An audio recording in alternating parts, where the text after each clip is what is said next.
What's this initiative all about? Well, this initiative is all about trying to increase California's clean energy. Right now, we get 13% of our power from nuclear power, and about 58% from natural gas and coal. And we passed some landmark legislation last year seeking to reduce greenhouse gas emissions by 25% in the next 13 years, while we are scheduled to grow by 7 million people. And frankly, I don't see how we can do that unless we lift the state's ban on nuclear power, because nuclear power, when looked at from a life cycle standpoint, is the cleanest form of energy that you can possibly have, even better than solar or wind when it comes to CO2 emissions. Boy, sounds great, Dan. Sounds great and isn't. Nuclear is the most dangerous technology on Earth. It spreads nuclear weapons, which poses the risk of blowing up this planet. Each reactor has in it, when it operates, about 1,000 times the long-life radioactivity of the Hiroshima bomb, and it can be released if you just have some accident where the coolant gets disrupted or a terrorist attack. It has a terrible problem with high-level waste, which is dangerous for hundreds of thousands of years, and it's extraordinarily expensive. Always comes in way, way over budget.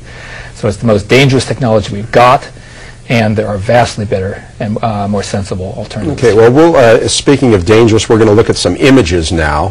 First, we'll look at some negative images about nuclear power. We'll be seeing 3 Mile Island, Chernobyl, and the A-bomb, and then we're going to see a friendlier image.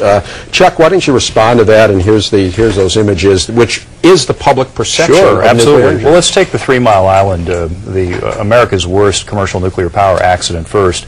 I'd like to point out that, of course, no one was injured or killed in that accident, and yet every year tens of thousands of people are injured and killed by our other uses of energy. For example, coal power, or manufacturing accidents, or explosions at oil refineries or natural gas lines. So no form of energy comes without some sort of a cost. So I think the interesting thing to look at with 3 Mile Island is nobody was injured. In fact, I'll match the U.S. commercial nuclear power industry's safety record with the safety record of any other industrial sort of sector in this country. Well, since you mentioned the safety record, let's roll in some pictures now of San Onofre, which is an example of an operating and heretofore safe plant in Southern California. And Dan, what about that? Is it more perception that nuclear energy is dangerous than the reality? Absolutely not. 3 Mile Island, the study by Professor Steve Wing of University of North Carolina, showed substantial increase in cancers in the area around it. The Presidential Commission on TMI said we got within a half hour of a full meltdown, so we got very, very lucky. And Chernobyl, which was a full one, resulted in hundreds of thousands of cancers. So it's an extraordinarily dangerous technology. But remember, it spreads nuclear weapons. You have high-level waste that's dangerous for hundreds of thousands of years. So the dangers are not just now. They are ones that go generation after generation. With the energy dependence that has become a big issue in the United States, and greenhouse gases, and many people concerned about that, is there, and just the price of energy, is public support eroding? Because I have seen some polls that suggest that the public's becoming more receptive to the idea of nuclear energy. The poll data actually are the opposite. The most recent poll from July from the Public Policy Institute of California shows 84% of the public wants more investment in alternative energy, renewables and so on, and only 37% wanted any additional nuclear power. The numbers that wanted no more nuclear power in the state were 54%. Well, and those numbers haven't changed very much over the last few years. I saw those numbers, and they have shifted. They went from about 33% approval to 39%. And among voters, among people who actually vote, I thought the last one showed it was split. I mean, it was an even split. 47% opposed more nukes, and 44% were in favor of non-likely voters.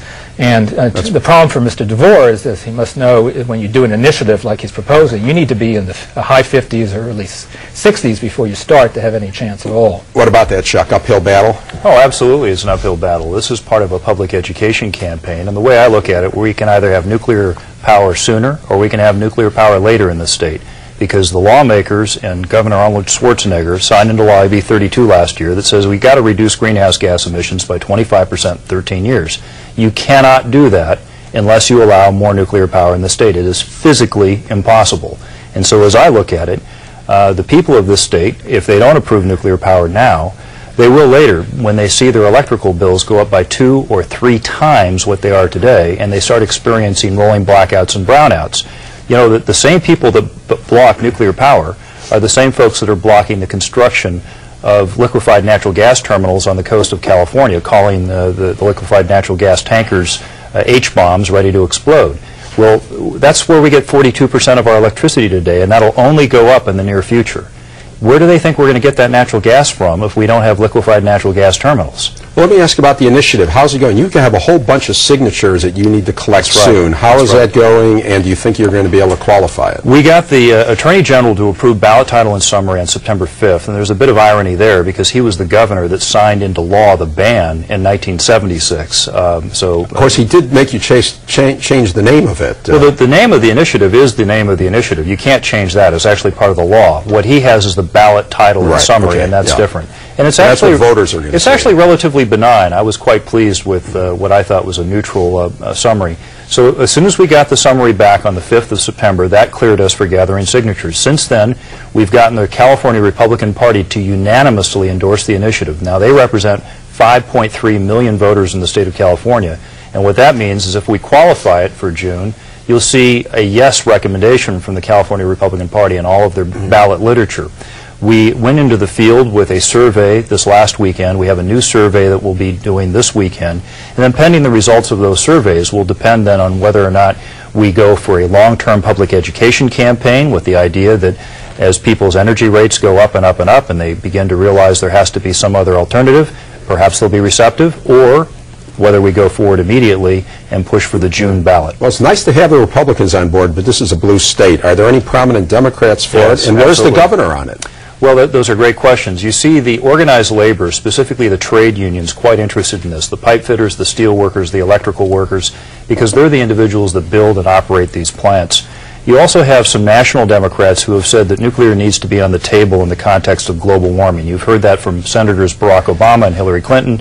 You've certainly heard that from former Vice President Gore, Speaker of the House Nancy Pelosi, and Dianne Feinstein. They've all said that we need to take another look at this. You think you'll get Pelosi and Feinstein to back this? I think that Senator Feinstein is a maybe. Now, as far as the governor, I've heard indications from within his office that he is actually favorably inclined to nuclear power. However, he wants to see more public support. So it may simply be a matter of time as to whether or not the governor comes on board. How do you think the big names are going to line up on this one? All of the major environmental groups will oppose it. All of the major Democrats will oppose it. When a few of these Democrats that Chuck mentioned say that things should be on the table, they're just saying, and if you listen to the full quote, I'm troubled by waste, they say. I'm troubled by proliferation. I'm troubled by terrorist risks and by accident.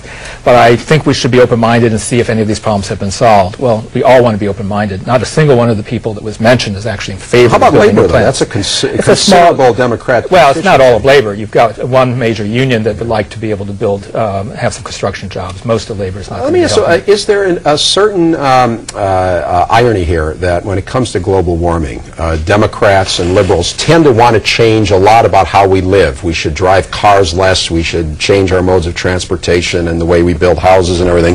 But something like nuclear energy, we just shouldn't take any risks at all. We shouldn't even touch that one. I don't think that's an accurate perception at all. It's not that you shouldn't have any risk. Let me just give you a couple numbers. We're a couple dozen miles from San Onofre, where we're sitting right now. The Nuclear Regulatory Commission estimates that if there were an accident or a terrorist attack on that reactor, there could be 130,000 prompt fatalities, 300,000 cancers, 600,000 genetic effects, essentially 1 million casualties from that event. So it's not like you're worried about some kind of small little, someone getting a splinter. In terms of the lifestyle matters, Chuck mentions that he said, in the legislature passed the Global Warming Initiative, but he voted against it. The legislature in recent weeks has approved a measure that would create greater efficiency for lighting so that you have exactly the same lifestyle, same amount of lumens coming down, but you pay half as much, and he voted against that, and that is estimated to be the equivalent of 5 new nuclear power plants. So we have that danger, but can 75% of France be wrong then? I mean, Chuck would actually usually say probably That's yes, they what's could. intriguing to me here. But 75% of France is nuclear energy. I haven't seen them light up. The first accident occurred in the United States, the second in the former Soviet Union, and the odds are that the third will be in France. Finally, any last words? Let me address that issue. It's actually 78% of France's electricity comes from nuclear power. Very quickly. And what's important is they've solved the long-term storage problem by reprocessing plutonium and making electricity out of it. When you make electricity out of plutonium, it goes away and you don't have to store it for 200,000 years. That's what we should do. Finally, within 10 years, will we have the ban lifted? Oh, absolutely. And what do you think, Dan? No. No. Yes and no? Okay. We'll continue the debate. Thank you, gentlemen. The OC Insider